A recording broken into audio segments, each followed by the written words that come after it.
Монгол улсад нийгмийн эрүүл мэндийн салбар үүсч хөгжсөн түүхийг эрүүл мэндийн салбарын бүхэл бүтэн түүхэн замналаас ангид салгаж үзэх нь боломжгүй юм.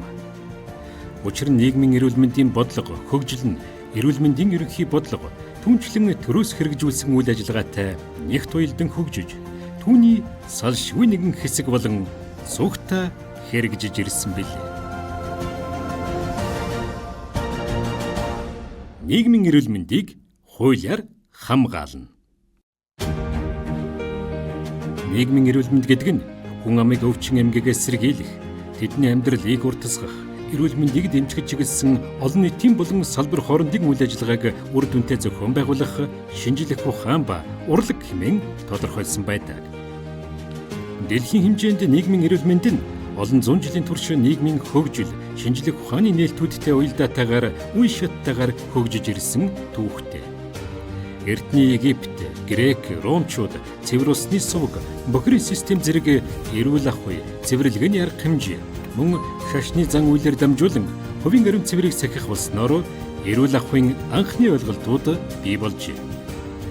Дундад зууны үед сар тахал зэрэг халдвар төвчний үед өвчтөе хүмүүсийг тусгаарлах, хяналт тавих, хорой цэрийн дэглэн барих зэрэг зохион байгуулалтын арга хэмжээ авч эхэлсэн байна. Лондонд гарсан холерын дэгдэлтэйг ундны усны бохирдолтой холбон тогтоосон нь тархвар судлалын шинжлэх ухааны үндэс болсон юм. Англи улсад 1848 онд нийгмийн эрүүл мэндийн тухай хууль батлагдсан нь орчин үеийн нийгмийн эрүүл мэндийн тогтолцоог бий болгох эхлэл тавигджээ. 19-р зууны сүүл 20-р зууны эхэнд Луи Пастер болон Роберт Кох нар нянгийн онолыг нээсэн нь халдвар төвчин үүсгэгчийг тодорхойлох боломжийг олгож, дархлаажуулалт, ариутгал, халдвар гүйжүүлэлтийн шинэ арга замуудыг боловсруулан сахуу, татран, томуу зэрэг өвчний эсрэг вакциныг нээж өргөнөөр хэрэглэж эхэлсэн юм. 1948 онд Дэлхийн эрүүл мэндийн байгууллага байгуулагдаж, дэлхийн хэмжээнд өвчнийг хянах, эрүүл мэндийг дэмжих үйл ажиллагааг зохион байгуулж эхэлсэн юм. 1978 онд Алматын тунхаг анхан шатны эрүүл мэндийн тусламж үйлчилгээний ач холбогдыг тодорхойлж, эрүүл мэндийг хүн бүрт бүр дэмжтэй болгох зорилтыг дэвшүүлсэн байна. Өнөө үед доох, цар тахал зэрэг хил дамнан тархах өвчнөөс сэргийлэх, хариу арга хэмжээ авах, олон улсын хамтын ажиллагааг бэхжүүлж, эрүүл мэндэд зөвхөн эмнэлгийн тусламж бус, харин боловсрал, орлого, амьдрах орчин зэрэг нийгмийн хүчин зүйлс хэрхэн нөлөөлдгийг онцгойлон анхаарч, салбар дундын хамтын ажиллагааг эрчимжүүлж байна. Монгол улсын хувьд 20-р зууны эхэнд тухайн үеийн зөвлөлт толгойд улсын нөлөөгөөр урьдчилан сэргийлэх ангаах ухаан нэвтэрж эхэлжээ. Манай ангаах ухаан хөгжихдээ Оросын холбооны улсын эрдэмтэд эмчнэрийн анх үүсгэж байгуулсан энэ юугаар бол нийгмийн эрүүл мэндийн үйл ажиллагаанууд ихэнхдээ 40 он хүртэл явсан байдаг. Яг тэгвэл тэнд чинь үндэсний боловсон хүчин бэлтгэдэггүй.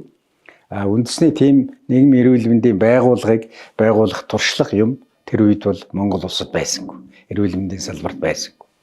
Тийм учраас бол 21 оноос эхлээд 28 он хүртэл ерөнхийдөө Орос эмчнэрийг Монгол улсын засгийн газар тэр үеийн ардын засгийн газар урьж ажиллуулж энэ үйл ажиллагаануудыг хийж явуулсан байна. 1921 оны үндэсний ардчилсан хувьсгалын дараах үед Монгол улсын хүн амын эрүүл мэндийн байдал нэн дорой байлаа. Ард олны дунд цагаан цэцэг, ярах хүйтэн, гэжсний хижиг, бөөсний хижиг, сүрье зэрэг халдвар төвчин өргөн дэлгэрсэн байлаа. Түүнчлэн зарим аймагуудад байгалийн голомтод халдвар болох таргун тахал олон удаагийн дэгдэлт хэлбэрээр гарч олон хүний амнасанд хүрсэн хүнд үе байсан юм. Энэ нь шинээр байгуулагдаж байгаа төрд нийгмийн эрүүл мэндийн салбарт тулгамдсан хамгийн том сорилт болжээ. Тэгээд Оросоос бол тусламж өгөх тухай Монгол улсын засгийн газрын шийдвэр. Тэр үед сайд нарын зөвлөл ардын засгийн газар гэж ирсэн. Шийдвэр гаргаад нийтдээ 5 удаагийн экспедиц гэж ярих юм. Тэр энэ экспедицийн эхний 3 нь бол эмнэлэг ариун цэврийн экспедиц гэсэн нэртэй. Сүүлийн 2 нь бол эмнэлэг ариун цэврийн судалгаа шинжилгээний отряд нэртэй. Ийм 5 экспедиц ажилласан байдаг. 1925 онд Монголын төр зөрөгтэй шийдвэр гаргаж, иргэдийн эрүүл мэндийг хамгаалах асуудлыг бүгд наримдах Монгол ард улсын төрийн хэрэг хэмээн албан ёсоор тунхагласан юм. Ингэснээр ард иргэн нэг бүрийн эрүүл мэнд зөвхөн хувийн асуудал байхаа болж улсын амин чухал үнэт зүйл болсон юм. Энэхүү суурь зарчмын дагуу 1930 оны улсын 4 дугаар их хурлаас дотоод яамны эрүүлийг хамгаалах газрыг өөрчлөн засгийн газартай шууд харилцах ардын эрүүлийг хамгаалах яам болгон өргөтгсөн байна. Ардын засгийн газар нийгмийн эрүүл мэндийн үйл ажиллагааг хэрэгжүүлэх үндэсний байгууллагыг цогцлоох, мөн үндэсний мэргэжилтэн, техникийн ажилтан бэлтгэхэд онцгой анхаарал хандуулсан билээ. Тухайн үед нийгмийн эрүүл мэндийн тогтолцооны суурийг тавих ажлыг мэргэжлийн лаборатори байгуулах замаар эхлүүлсэн байна. 1929 онд Улаанбаатар хотын эмнэлэгт бактериологийн тасагтай клиник онцлогооны лаборатори, 1931 онд эмнэлгийн хэлтсэн дэргэд ариун цэвэр эрүүл ахуйн лаборатори байгуулагджээ. Мөн 1931 онд зөвлөлт холбоотуулсан тусламжтайгаар тарван тахал судлах лабораторитой болсон нь ариун цэвэр халдвар судлалын үйл ажиллагааг баталгаатай шинжлэх ухааны үндсэн дээр хэрэгжүүлэх бодлого баримталж байсныг илтгэнэ. Улмаар 1932 онд эдгээр лабораториудыг нэгтгэн ариун цэвэр нян судлалын институтыг байгуулсан нь нийгмийн эрүүл мэндийн анх дагч байгууллага болон түүхэнд тэмдэглэгдэн үлджээ. Тэр үед одоо вакцины үйлдвэрлэж эхэлсэн. Тэр нь одоо их чухал. Одоо цагаан цэцгийн вакцин, балнадын вакцин, дээр нь бол одоо татрангийн ээлдэс гэх мэт ийм юмнуудыг одоо үйлдвэрлэж нөгөө хүн амыг сэргийлэх энэ үйл ажиллагаанд зарцуулснараа бол энэ одоо тэр бактери шинжилгээний газар гэдэг бол их чухал үүрэг гүйцэтгэсэн ийм одоо чухал газар байгаа юм аа. Дэлхийн эрүүл мэндийн байгууллага цагаан цэцэг өвчнийг дэлхийд даяар устгасныг 1980 онд албан ёсоор тунхагласан юм. Харин Монгол улс энэхүү өвчнийг дэлхийн нийтээс 40 жилийн өмнө бүрэн дарж устгасан нь дэлхийн анагаах ухааны түүхэнд тэмдэглэгдсэн манай улсын багтам амжилт билээ. Энэхүү түүхэн амжилт нь Монгол улсад дархлаажуулалтын зохион байгуулалттай тогтолцоог үүсгэх, био бэлтгэмлийн үйлдвэрлэлийг хөгжүүлэх, мөн вирус судлалын шинжлэх ухааны суурийг тавихад чухал нөлөө үзүүлсэн юм. За тэгээд яг хөө ер нь бүр онлын хувьд бол энэ ангидагч урчин сэргийлтийг хоёр аргаар хэрэгэлдэг гэж ингэж дээр үед бол онлын хувьд ярьдаг байсан. Нэгдүгээрт нь бол өрмөц аргаар гэж. Өрмөц сэргийлтийн арга. За энэ нь бол вакцин. Одоо ч гэсэн тэр үйл ажиллагаа тэр нэр томьёо явагдаж байгаа. А нөгөөх нь бол одоо сургуульд сурталчилгаа явуу хүнийг бусдаар нэрвэлжүүлэх, орчныг нэрвэлжүүлэх тийм ээ, усын нэрвэлжүүлэгч байдаг юм, агарын нэрвэлжүүлэх ийм чиглэлийн юмнуудаар явж байгаа. Тэр хэсэг нь бол үйл ажиллагааны урчин сэргийлэлт гэж. Ингээд энэ ангидч урчин сэргийлтийн юмнаас нь одоо манай энэ нийгмийн эрүүл мэндийн анхны үйл ажиллагаанууд хийсэн байдаг. 1942 он бол Монголын боловсролын түүхэнд гэрэлтэй тэмдэглэгдсэн он байлаа. Энэ онд Монгол улсын их сургууль байгуулагдаж анхны 3 факультетийн нэг болох хүн эмнэлгийн факультет нь үндэсний дээд боловсролтой эмч нарыг төрүүлэн гаргах суурийг тавьсан юм. Эдгээр тухайн үед нийгмийн эрүүл мэндийн эмч хэмээх тусгайлсан мэргэжлэр боловсон хүчин бэлтгэж эхлээгүйч тус факультет дотор эрүүл ахуй, микробиолог, халдвар судлал, эрүүлийг хамгаалахын зохион байгуулалт зэрэг чухал тэнхимүүд байгуулагдсан байна. Энэ нь бүх ерөнхий эмч нарт эмнэлэг, ариун цэвэр, урьдчилан сэргийлэх нийгмийн эрүүл мэндийн суурь мэдлэг үзэл баримтлалыг олгож эхэлсэн гэсэн үг юм. Иймээс Монгол Улсын их сургуулийн энэхүү алхам нь Монгол улсад эрүүл мэндийн боловсон хүчин бэлтгэх, цаашлаад нийгмийн эрүүл мэндийн тусгайлсан чиглэлийг хөгжүүлэх их үйлсийн эхлэл болсон нь түүхэн ач холбогдолтой билээ. Тэгээ 1956 онд бол одоо засгийн газрын шийдвэр гаргаад ер нь бол энэ урчин сэргийлэх асуудлыг нийт хүн амд сайн одоо ойлгуулж ер нь хүн амаа бас өөрснөө одоо сэргийлдэг. Түрүү би ярьлаа шүү дээ сэргийлтийн асуудлаар. Энийг бий болохгүйгээр зүгээр одоо бас бүх юм байгуулад энэ үйл ажиллагаа явуулаад энэ бол одоо олигтой үр дүнтэй болохгүй юм байна гэж үзээд манай эрүүл мэндийн салбарын бас одоо зарим хүмүүсийн санаачлагч тэр үед одоо байсан. Тэгээд энэ эмнэлэг гэрлийн ордон энийг бол анхан ариун цэврийн одоо ордон гэдэг нэрээр энийг одоо 56 онд байгуулж үйл ажиллагааг нь эхлүүлсэн байна. Монгол улсад ариун цэвэр халдвар судлалын салбарыг бэхжүүлэх томоохон үйл явц нь 1958-аас 1960 онд 18 аймагт ариун цэвэр халдвар судлалын станц байгуулснаар эрчимтэй өрнөлөө. Энэхүү шинжилтээс эхлэн ариун цэврийн асуудлыг өргөжүүлэн хүнсний, хөдөлмөрийн, хүүхдийн эрүүл ахуйг гэсэн мэргэжсэн чиглэл рүү хөгжүүлж эхэлсэн юм. Улмаар 1963 онд анагаах ухааны дээд сургуульд анхны ариун цэвэр тархвар судлалын эмч бэлтгэх анги нэгдснээр нийгмийн эрүүл мэндийн салбарын боловсон хүчний бодлогод шийдвэрлэхүйц захиц гарсан билээ. Төр засгийн удирдлагаас нийгмийн эрүүл мэндийн асуудлыг шийдвэрлэхдээ олон нийтийн оролцоог эрхэмлэх зарчмыг нэвтрүүлсэн байна. Тодорхойлбол засгийн газар намын төв хорооны шийдвэрээр аймгийн захиргааны дэргэд олон нийтийн ариун цэврийн комисс байгуулж удирдлагын ажилтнууд ахалж байлаа. Энэ нь нийгмийн эрүүл мэндийн асуудлыг бусад салбаруудтай хамтарч хэрэгжүүлэх анхны зохион байгуулалтын хэлбэр байсан юм. Түүнчлэн үйлдвэр аж ахуйн газрууд ч ариун цэврийн комисс ажилуулж, үйлдвэрлэлийн орчин, мэргэжлээс шалтгааллах өвчнөөс урьдчилан сэргийлэх хянах ажлыг хариуцаж байлаа. 1960-аас 1980 оны үеийн Монгол улсын ариун цэвэр, эрүүл ахуй, халдвар судлалын тогтолцоог төлөвлөгөөт байдлаар бэхжүүлж, мэргэжлийн боловсон хүчин бэлтгэн, олон нийт болон бусад салбаруудын оролцоог хангасан хөгжлийн чухал үе шат байлаа. Энэхүү хөгжлийг баттгсан 1977 оны эрүүлийг хамгаалах хууль батлагдсан нь эрүүлийг хамгаалах асуудлыг төр засгийн нэн чухал бодлого болгосон байна. Уг хуулиар иргэдэд эмнэлгийн тусламжийг үн төлбөргүй үзүүлэх зарчмыг хуульчилж, эрүүл мэндийн үйлчилгээний хамрах хүрийг өргөсгсөн юм. Өвчин эмчлэхээс гадна аршаан сувлал, амралт, тойрон аялал, биеийн тамирын асуудлыг эрүүл мэндийн цогц ойлголт болгон томьёолсон байна. Улмаар халдварт болон нийгмийн халдварт өвчнүүдтэй тэмцэх, хүн амын эрүүл мэндийг хамгаалах талаарх зохион байгуулалт арга хэмжээнүүдийг хууль эрхцэн үндэслэлтэйгээр хэрэгжүүлэх боломж бүрдсэнээр энэ хууль нь эрүүл мэндийн салбар, тэр дундаа нийгмийн эрүүл мэндийн тогтолцоог бэхжүүлэхэд чухал үүрэг гүйцэтгэсэн юм.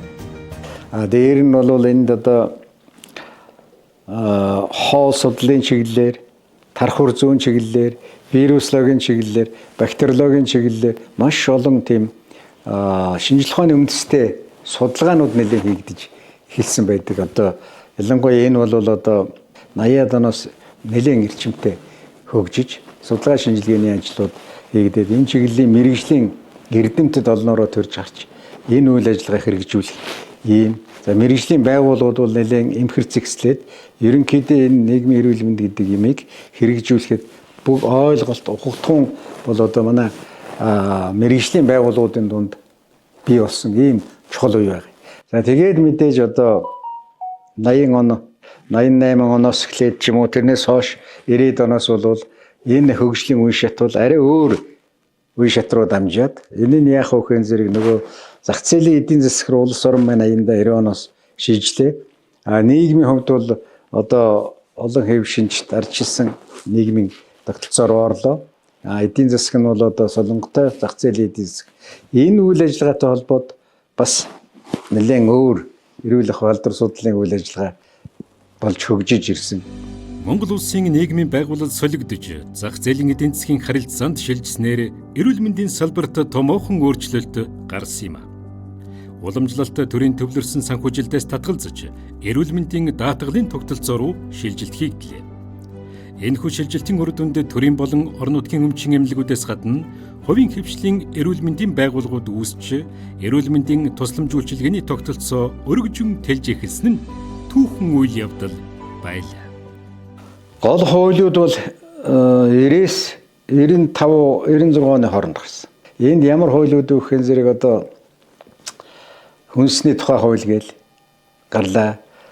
За архитын согтуурхтай тэмцэгч байдаг юм уу те. Тэгээд нөгөө бусад одоо байгууллагуудыг оролцуулсан хуулиуд одоо нэлээд олон хууль гарсан. Агаарын бохирдлоос сэргийлэх хууль гэдэг. Одоо хүнсний тухай хууль гэдэг бид сая дурдсан. Энэ хуулиуд бол гарсан нь бол энэ нийгмийн эрүүл мэндийг хөгжөөхөд чухал ач холбогдолтой болсон байна. 1978 онд Казахстаны Алматад болсон дэлхийн эрүүл мэндийн байгууллагын чуулганаар эрүүл мэндийн анхан шатны тусламжийг хөгжүүлэх концепцийг гаргасан нь нийгмийн эрүүл мэндийг илүү өргөн хүрээнд цогцоор авч үзэх үндэс суурь болсон байна.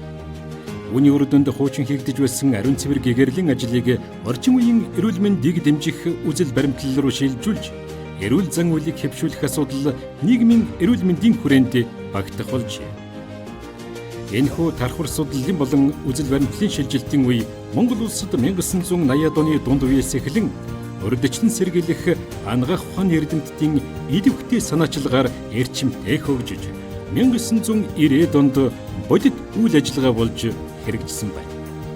Нийгмийн эрүүл мэндийн энэхүү шин чиг хандлага ойлголтыг Монголд хөгжүүлэхэд академич Нямдава онцгой үүрэг гүйцэтгэсэн билээ. Энэ хүн бол одоо Германд одоо докторийн зэрэг хамгаалж ирснээс хойш бол энийг нэлээд хөгжүүлж одоо вируслогч хүн байсан. Тэрний хажуугаар бол ер нь энэ нийгмийн эрүүл мэндийн шинжилгээ ухаан руу нэлээд анхаарсан. Энэ ойлголтыг бий болгох талаар нэлээд чармааж тэр үед бол улсын ариун суурийн газрын дарга буюу ариун суурийн ерөнхий байцаагч эрүүлийн хамгаалахын яамны орлогч сайд байсан. Үнэн шүү дээ. Тэгэхээр тэр нэг ариун суурийн асуудалтай ажиллаад байсныг одоо бол хөрвүүлж тэр нийгмийн эрүүл мэндийн чиглэлээр болох үйл ажиллагааг одоо сэтэл санаачилсан юм байдалтай явж байгаад 92 онд эрүүл мэндийн яамд анхны нийгмийн эрүүл мэндийн газар гэдгийг одоо Нямдава сайд байхдаа одоо байгуулсан. Тэрнээс хойш бол ерөөсөө нийгмийн эрүүл мэнд гэдэг нэр томьёогоор бүх баримтчгээ гаргасан. Одоо хүрээгийг одоо нэлээд өргөжүүлж тэгээ энэ үеэс бол олон одоо хөтөлбөрийн хэлбэрлэв үйл ажиллагааг нь явуул гэдэг ийм дэлхийн нийтэд ер нь гаргаад дэлхийн эрүүл мэндийн байгуулагч ийм зөвлөмж одоо гишүүн орнуудаа өгөөд тэгээ энэ үеэс эхлээл одоо нэлээд хэдэн тийм нийгмийн эрүүл мэндийн хөтөлбөрүүд одоо гарч ирсэн. Тэгэхээр мэрэгжилтэн хүн болвол одоо яамнаас гарсан бодлого шийдвэрүүдэд хэн одоо эрүүл аж төрх зан үйлийн талаар хэн сурталчлах юм бэ? Хэн одоо ард иргэдтэйгээ ажиллах юм бэ? Тэрэн дээр нь яаж үнэлгээ хийх юм бэ? Яаж одоо өөрчлөлтийг үнэлэх вэ гэсэн ийм юмнуудыг бол ер нь бүх чиглэлийн нийгмийн эрүүл мэндийн хөтөлбөрүүдэд бол тусгасан байдаг.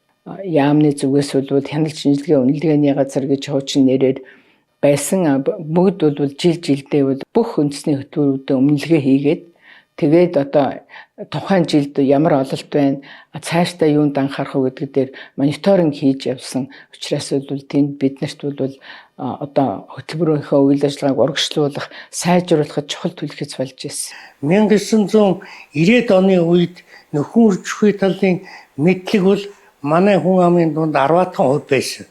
Энэ төслүүд хэрэгжснээр 2000 оны их дунд үе гэхэд судалгаагаар бол 95-аас дээш хувь нь энэ талын зохих мэдлэгтэй болсон байсан. Энэ бол асар богино хугацаанд их амжилттай хэрэгжсэн төсөл хөтөлбөр гэж ингэж үздэг юм аа. Нийгмийн эрүүл мэндийн хөтөлбөрийн хэрэгжилтийн гол зүйлүүд бол төр төрийн бас байгууллага энэ одоо төлөөлөл орсон, бусад салбаруудаа оролцуулсан ийм одоо ажлын хэсэг удирддаг. Ажлын хэсэг бол тогтмол уулзаж ажиллаа ярьдаг. Тэгээ цаашд юу хийх вэ гэдгийг яадаг. Газрын дарга, дэд сайдаар ахлуулсан ажлын хэсгүүд бол чиглэлээрээ бол бүх хөтөлбөрт бол одоо байгуулагдсан байдаг. Тэгээ ингээрээ бид нэр хамтарч одоо ажиллаа хийж одоо тайлагнаж, төгнөж цаашдаа хийх ажлаа бол тодорхойлдог байсан. 1990 оноос өнөөг хүртэл авсан арга хэмжээнүүд нь Монголын эрүүл мэндийн салбарыг хөгжингүй орнуудын жишгт ойртуулж, санхүүгийн тогтвортой байдлын үндэс болох эрүүл мэндийн даатгалын тусламжийн хүртээмжийг нэмэгдүүлсэн юм. Дундчлан нийгмийн эрүүл мэнд, хүрээлэн буй орчинтой холбоотой агаарын тухай хууль, тамхины хяналтын тухай хууль, эсний бүтээгдэхүүний аюулгүй байдлыг хангах тухай хууль, эрүүл ахуйн тухай хууль зэрэг чухал хуулиуд батлагдаж өнөөдрийг хүртэл үйлчилж байна. Гэсэн хэдий ч энэ хугацаанд эрүүл мэндийн бодлого нь эмнэлгийн тусламж руу илүү чиглэж, нийгмийн эрүүл мэндэд тусдаа бие даасан хуульгүй санхүүгийн хувьд даатгалд хангалттай хамрагдаагүйгээс үйл ажиллагаа нь харьцангуй сул байсан юм. Үүний тод жишээ нь дэлхийн нийтийг хамарсан цар тахлын үед зохицуулах хууль эрх зүйн орчин дутагдaltaй байснаас үүдэн коронавирустай халдварын цар тахлаас урьдчилан сэргийлэх, тэмцэх, нийгэм эдийн засагт үзүүлэх сөрөг нөлөөллийг бууруулах тухай хууль батлагдсан нь нийгмийн эрүүл мэндийн асуудлыг хуульчлах амин чухал шаардлага байсныг харуулсан юм. Бид нар хуулиуд дээр судалгаа хийж үзэхэд энэ гамшигын тухай хуулиар зохицуулагдчихсэн. Тэр ч учраас гамшигын тухай хуулиар зохицуулагдсан учраас бидний одоо лид нь онцгой комисс буюу одоо тэр гамшиг тал руугаа хүмүүс. Гэтэл эрүүл мэндээрээ одоо тусламж үзүүлэгч нар эрүүл мэндийн яам толгоолоод хийя гэхлээр жишээлбэл бас хуулийн одоо зөрчилдөх асуудлууд хүртэл бидэрт гарч ирсэн. Өөр маш олон хуулийн хүрээнд жишээлбэл сайн гэлдэг тамхины одоо хяналтын тухай хууль, за бусад одоо эрүүл ахуй хөтөлмөрийн аюулгүй байдлын одоо олон хуулиудаар энэ нийгмийн эрүүл мэндийн асуудлыг шийдвэрлэж өнөг хүртэл явж ирсэн. Тэгэхээр бид нар нэгд ковидын хууль дуусахад одоо тэгвэл нийгмийн эрүүл мэндийн тусламж үйлчилгээний хууль зайлшгүй хэрэгтэй юм байна. Энэ ганц Монголд биш. Дэлхий гэрээ юу гэж ярьж ирсэн гэхээр тухайн зөвхөн халдварт өвчсөнд чиглэсэн төдийгүй тухайн үед гарч байгаа альва цаар тахал өвчин гамшигын үед ард иргэдийг бужигнуулж юм хүмүүс хаманд оруулахгүй тулд зайлшгүй хууль хэрэгтэй гэдгийг бол дэлхий өөрөө тэрийг мөртлөж өгсөн. Одоо яарчлалын одоо ямар сайн талыг бид яаж ашиглах вэ? Даяарчлалаас бидэнд одоо ямар сорилтууд тавигдаж байна. За энэний нэг том жишээ бол одоо ковид. Сая одоо өнгөрсөн юуны юугаар. Тийм ээ? Энд чинь бол одоо дэлхийн нийтийг хамраад тэр тийм одоо эпидеми гарлаа гэхэд тэнд мөнгө хөгжил бол одоо сая нэг чухал нөлөөлөл болоод хөгжилтэй мөнгөтэй орон цэв зүрхэн уснаас гарч чадсангүй шүү дээ. Харин ч одоо нэлээд алдагдал нь илүү байлаа. Жишээлбэл одоо Дэлхийн эрүүл мэндийн байгуулагч үнэлсэн. Америк гэхэд бол өвчл эндэгдлэрээ одоо тэргүүллээ шүү дээ. Сая ковидын үед. Европын хөгжилтэй орнууд ч юм ялгаагүй. Харин манай одоо хөгжил буурай хөгжилтэй гэгддэг Монгол бол тэрийг харин их үр дүнтэй давцсан. Манай улсын өнөөгийн тогтолцоо бол санхүүжилтийн дөнгөж 20% нийгмийн эрүүл мэндийн тусламж үйлчилгээ, анхан шатны тусламж үйлчилгээд үзүүлээд бараг л одоо 3-2-оос одоо давсан хувийн зөвхөн өвчсөн хойно эмнэлгийн тусламж үйлчилгээ үзүүлэх энэ одоо асуудлууд зориулдаг. Энэ бол үндснээ бид олон улсын хөгжлийн жишгийн одоо бас эсрэг одоо би тогтолцоотой болцсон байна гэдгийг бол харуулж байгаа. Эрүүл мэндийн тогтолцоо бол ер нь нийгмийн нөөцийг хамгийн үр ашигтайгаар зарцуулж хүний эрүүл мэндийн тэгш байдлыг хангах зорилготой. Энэ зорилгыг хэрэгжүүлэх хамгийн оновчтой арга зам нь бол хүний эрүүл мэндийг хамгаалах, дэмжих, өвчнөөс урьдчилан сэргийлэх нийгмийн эрүүл мэндийн тусламж үйлчилгээг хөгжүүлэх явдал гэдгийг дэлхийн нийт 40 гаруй жилийн өмнө тодорхойлж Алматагийн тунхагийг баталж ирсэн.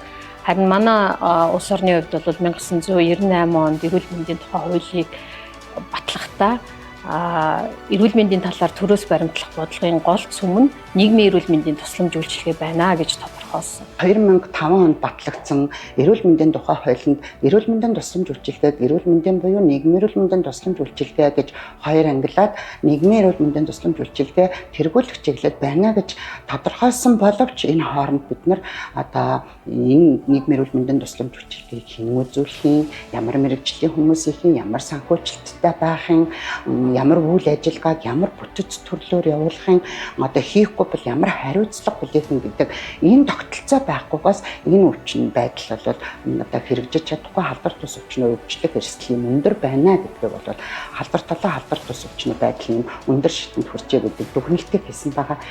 Жишээлбэл эмнэлэгт очих юм бол эмнэлэгт магадгүй нэг мэсэл хийгээд нэг хүний аймаа авардаг бол нийгмийн эрүүл мэндийн тусламж үйлчилгээг үзүүлэх нь тэр эмнэлэгт очих олон мянган, олон сая хүний аймыг авах боломжтой гэдэг. Нийгмийн эрүүл мэндийн 12 одоо тэр тусламж үйлчилгээний чиглэл дээр хамгийн одоо голлох томоохон байр суурийг эзэлдэг компонент нь өөрөө энэ эрүүл мэндийг дэмжих үйл ажиллагаа байна. Тэгээд нийгмийн эрүүл мэндийн тусламж үйлчилгээний тухай хуулийн төслийг манай нийгмийн эрүүл мэндийн үндэсний төвөөс гаргаад үзэл баримтлал, тэр үндэслэл бүхий л одоо чиглэлийг нь гаргаад бүр нийгмийн эрүүл мэндийн тусламж үйлчилгээний хуулийн төслийг нь бид гаргаж өгөөд яамандаа хүлээлгэж өгсөн. За бид үндсэн хуулиндаа ч гэсэн эрүүл мэндийн сахин хамгаалах нь иргэн хүний журамт өөрөө мөнгө гэсэн юм одоо үндсэн хуулийн заалттай. Энэ үндсэн хуулийн заалтыг ч гэсэн төрж ярьдаггүй, иргэн хүн ч одоо ярьдаггүй.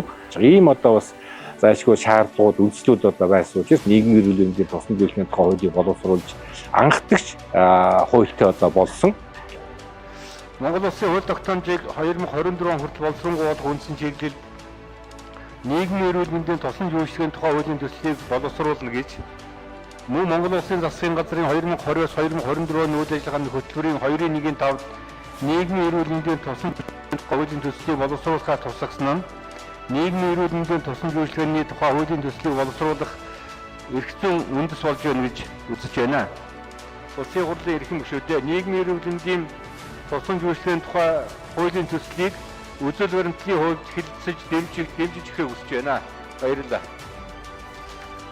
Монгол улсад шинээр батлагдсан нийгмийн эрүүл мэндийн тусламж үйлчилгээний тухай хууль нь урд эсн сэргийлэх тогтолцоог бэхжүүлэх тогтвортой зорилгыг агуулж дараах гол зарчмуудыг тодорхойлсон юм.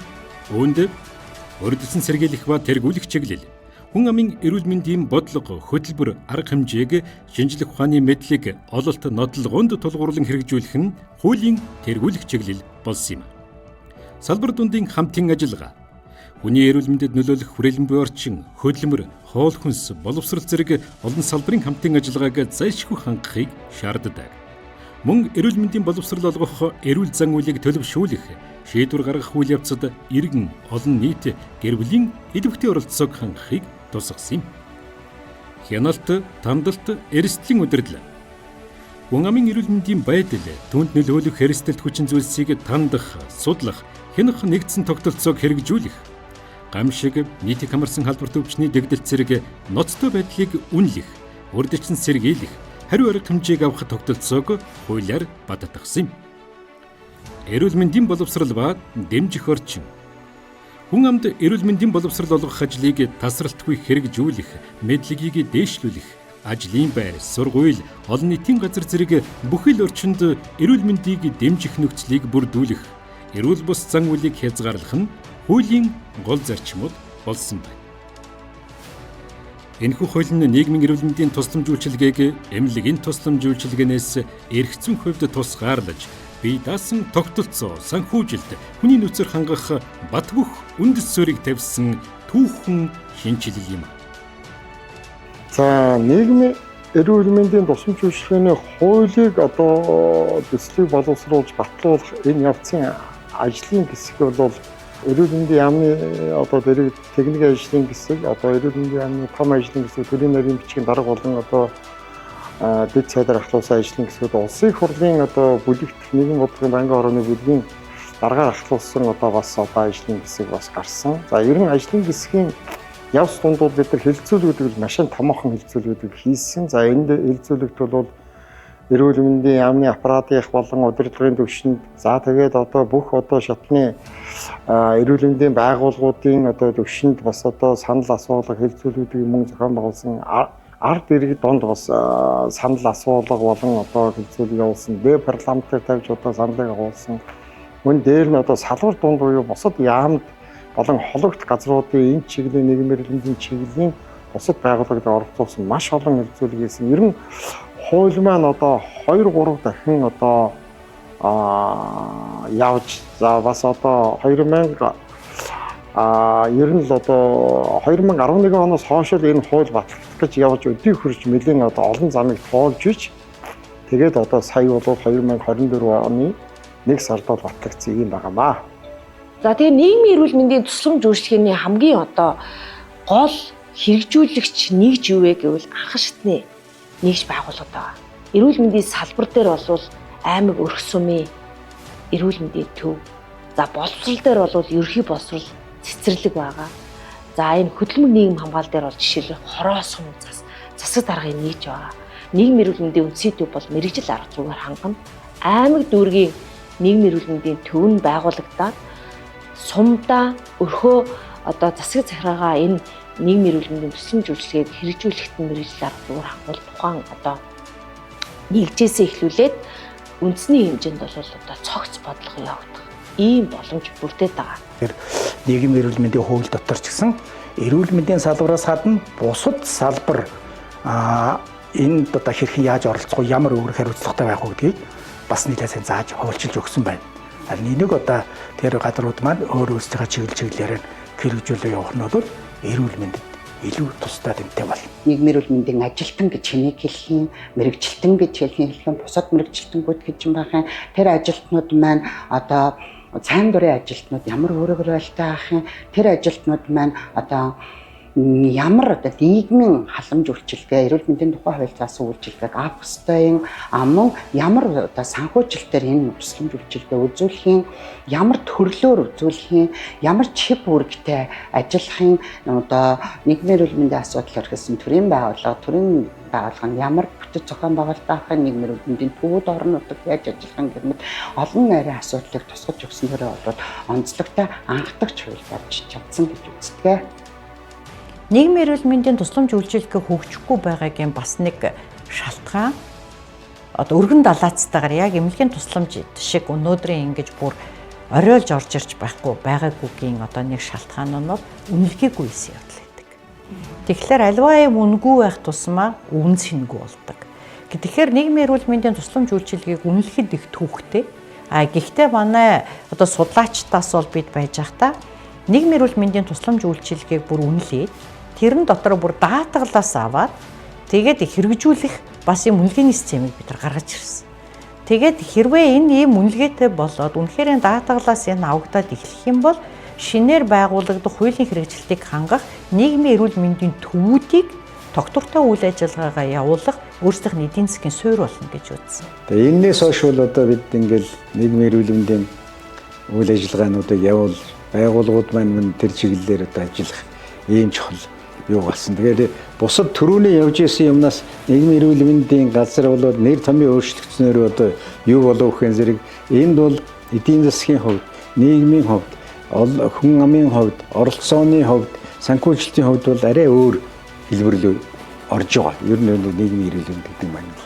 За энэтэй холбоотой нийгмийн эрүүл мэндийн тогтцооны асуудлыг одоо бид нар бий болгох. Энэ дотор бол нийгмийн эрүүл мэндийн үндэсний хэмжээнд асуудал хариуцсан үндэсний төв байгуулах асуудал бол нэгт байгаа. Тэгээд тэрний дараа бол аймаг нийслэл үүрэг дээр бол нийгмийн эрүүл мэндийн төвүүд, тэгээд одоо анхан шатанд хариул нийгмийн эрүүл мэндийн өөрөх сум тосгоны одоо эрүүл мэндийн төвүүд дээр нийгмийн эрүүл мэндийн үйл ажиллагааг хэрхэн явуулах одоо тэр үтцүүдийг бол бий болгох одоо энэний одоо дөрвөн журмыг бол гаргаж байна.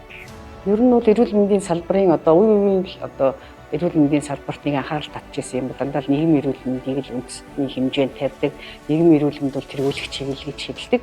Гэхдээ харамсалтай нь бол бас тэр одоо нийгмийн эрүүл мэндийн чиглэлээр ажиллаж байгаа хүмүүс за нийгмийн эрүүл мэндийн үр дүнд дарах хэмжээ бол тэр болгон бас үр дүнд болоо хүрдэггүй байгаа.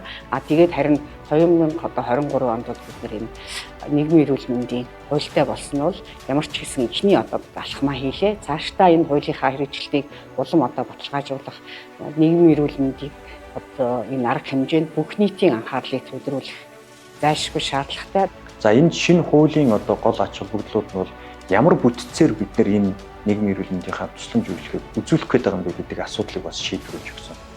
Тухайлбал энэ хуулийн дээр нийгмийн эрүүл мэндийн асуудал хариуцсан үндэсний төвийг байгуулахаар ингэж заасан байна.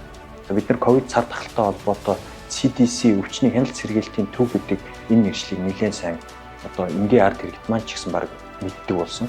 Тэр юу вэ гэхээр дэлхийн нийтээрээ энэ өвчний хяналт сэргээлтийн төвөөр одоо нийгмийн эрүүл мэндийн хариу арга хэмжээний ихэнх зүйлүүдийг энэгээр үзүүлэх боломжтой маа.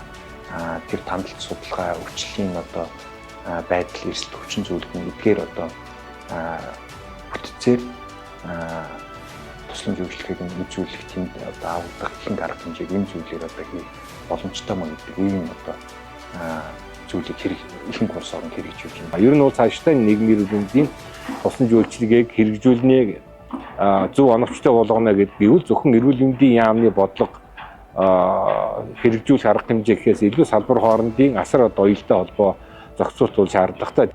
Нийгмийн эрүүл мэндийн тусламж үйлчилгээний тухай хууль батлагдсанаар улс оронд олон талын эерэг үр дүн гарна гэдэгт ихээхэн итгэлтэй байгаа юм. Энэхүү хууль нь урьдчилан сэргийлэх үйл ажиллагааг идэвхжүүлэх, тогтолцооны чадварыг сайжруулах, тусламж үйлчилгээний хүртээмжийг ойртуулах, мөн санхүүжилтийг тодорхой болгох зэрэг үндсэн өөрчлөлтүүдийг авчирна. Хамгийн гол нь өвдсөн хонь нь эмчлэх гэсэн хандлагаас татгалзаж, өвчлөх хөөс өмнө урьдчилан сэргийлэх зарчмыг төрийн бодлогод баталгаажуулснаар хүн амын наслалт болон эрүүл амьдрах хугацааг уртасгах суурь нөхцөлийг бүрдүүлнэ гэж хүлээгдэж байна. Энэ бол Монгол улсын нийгмийн эрүүл мэндийн салбарын шинэ эртний эхлэл юм. Тэгээ өнөө үеийн нэг одоо чухал үйл ажиллагаа бол яах вэ гэхээр ямар ч байсан бид бол өнгөрсөн оноос эхлээд нийгмийн эрүүл мэндийн тусламж үйлчлэгээний тухай хуультай болж явж ирсэн. За хуучин бол ариун суурийн хууль, дараа нь бол эрүүлэхийн хууль болгож одоо өөрчилсөн хууль бол явж ирсэн үү? Явж ирсэн. Тэгэхээр нийгмийн эрүүл мэндийн талаар төрөөс баримтлах бодлого 2001 онд гарсан. Гэхдээ энэ бүгдийг бол одоо хуульчилж гаргасан гэдгээрээ бол манай энэ хууль чухал ачаал багталтай. Тэгэхээр одоо бид яг өнөөдөр ихэд энэ одоо нийгмийн эрүүл мэндийн хөгжлийн нэг ийм шилжилт ирээдүйн рүүгээ харж явах үедээ одоо тулж ирсэн байгаа. За одоо шинээр хуулиа баталчлаа. Одоо энэ хуулиа яаж хэрэгжүүлэх вэ? Ер нь ирээдүйн рүү шинэ нийгмийн эрүүл мэнд гэдгийг яаж цааш нь Монгол улс хэрэгжүүлэх юм бэ гэдэг бол одоо бидний ярих хэвээр бас их чухал асуудал болчиход байна. Тэгэхээр хууль гарна гэдэг маань энэ хуулийн дээр байгаа өгүүлбэр болгоныг бид нэр хэрэгжүүлж ажиллах, өөрөөр хэлбэл нийгмийн эрүүл мэндийг илүү өөр түвшинд одоо хөгжүүлэх тэр боломжууд нь гарч ийн л гэж ойлгож байна. Монгол улс нийгмийн эрүүл мэндийн шинэ эрэнд шилжиж байна. Энэ бол түүхэн үе шат юм. Нийгмийн эрүүл мэндийн тусламж үйлчилгээний тухай хууль батлагдсан нь төрийн бодлого өвчлөх хөөс өмнө урьдчилан сэргийлэх чиглэлд бүрэн шилжсэнийг илтгэж байна. Энэхүү хууль нь урьдчилан сэргийлэх тогтолцоог бие даасан байгууллага санхүүжилтээр хангах бат бөх суурийг тавилаа. Эрүүл ирээдүг бүтээх энэхүү үйлсэд зөвхөн эрүүл мэндийн салбар бус, харин төрийн бүх шатны байгууллага, олон салбар, иргэн бүрийн эдвэхтэй оролцоо зайлшгүй шаардлагатай.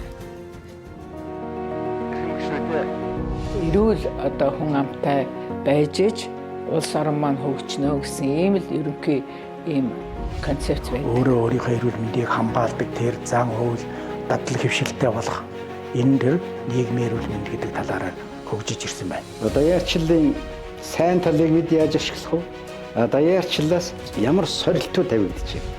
Нийгмийн эрүүл мэндийн үндэсний төв өөрөө эрдэм шинжилгээний байгууллага гэдэг үндсэн дүрмдээ статустай тэр утгаараа сулгааны ялан үндэсний хэмжээний томоохон судалгаануудыг бол хийж явдаг. 2011 оноос хойш энэ хууль батлагдах гэж явж өдий хурж нэлийн одоо олон замыг тоолж ич тэгээд одоо сая бол 2024 оны 1 сард батлагдсан юм байна.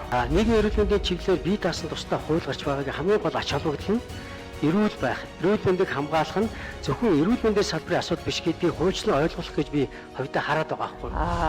Эрүүл мэндийн талаар төрөөс баримтлах бодлогын гол сүм нь нийгмийн эрүүл мэндийн тусламж үйлчилгээ байна гэж тодорхойлсон. Хүн амын эрүүл мэндийг хамгаалъя гэвэл мэдрэлийн хутганы ирээр хамгаалахгүй. Нийгмийн эрүүл мэндийн арга хэмжээ энэ нийтийг хамарсан тусламж үйлчилгээг хөгжүүлснээр хамгаална гэж ингэж хэлсэн байгаа. Цаашдаа энэ хуулийнхаа хэрэгжилтийг улам одоо баталгаажуулах, нийгмийн эрүүл мэндийг одоо энэ арга хэмжээнд бүх нийтийн анхаарлыг төвлөрүүлэх зайлшгүй шаардлагатай. Нийгмийн эрүүл мэндийн тусламж үйлчилгээ бол зөвхөн одоо нэг байгууллагын ажил биш юм аа. Нэг салбарын эрүүл мэндийн салбарын ажил биш гэдэг нь одоо бүх салбар дундын үйл ажиллагаа гэдэг нь бол баталгаажиж гарч ирнэ. Маш чухал юм а гэдэг үгнээс энэ нийгмийн эрүүл мэндийн тусламж үйлчилгээний тухай хууль дээр бүх шатны босрол болох байгууллагуудаар бас үүрэг хүлээж байгаа. Зайлшгүй шаардлагууд, үндэслүүд одоо байсан учраас нийгмийн эрүүл мэндийн тусламж үйлчилгээний тухай хуулийг боловсруулж анхдагч хуультай одоо болсон. Гэхдээ хуульчлал гэдэг маань тэр хуулинд тусгагдсан үг өгүүлбэр бүрийг бид нэр одоо амьдрал дээр яг хийж хэрэгжүүлж ажиллана гэсэн үг.